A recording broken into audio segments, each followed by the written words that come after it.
Terima kasih Anda masih bersama kami dalam saluran 8 pagi. Pemirsa, sebuah pabrik pengolahan nikel milik PT FAIL Indonesia segera dibangun dengan konsep rendah karbon. Di Indonesia, pabrik pengolahan nikel ini akan menjadi yang pertama menggunakan pembangkit listrik tenaga gas alam.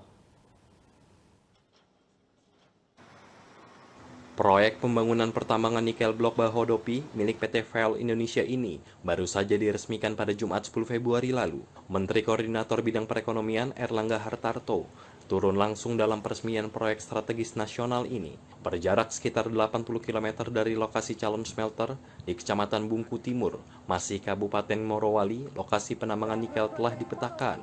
Lokasi penambangan dan pengolahan nikel terintegrasi PT FAIL tersebut ditargetkan selesai pada 2025 untuk dapat beroperasi secara beriringan. Yang kami hormati Ketua integrasi antara mining dan manufaktur bisa terjadi.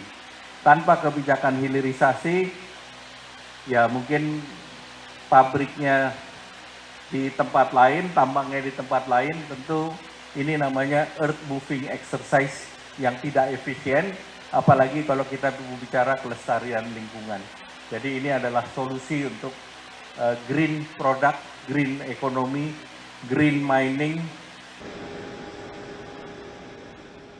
Dengan nilai investasi 37 triliun rupiah, Indonesia Growth Project Morowali ini akan berproduksi dengan kapasitas sekitar 73.000 ton nikel per tahun. Outputnya berupa ferronikel, yakni nikel berkadar 12% bahan pembuatan besi anti karat. Inilah yang memberikan nilai tambah dibandingkan nikel mentah. Dalam proses operasional, smelter Morowali akan mengandalkan gas alam atau yang dikenal dengan LNG sebagai bahan pembangkit listrik.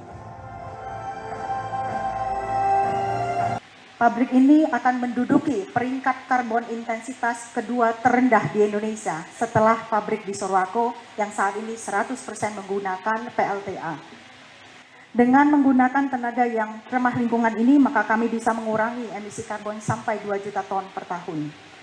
Insya Allah PT FAIL bisa mewujudkan komitmen kami untuk menurunkan emisi karbon kami sampai 33% pada tahun 2030 dan mencapai net zero 2050 untuk skop 1 dan 2.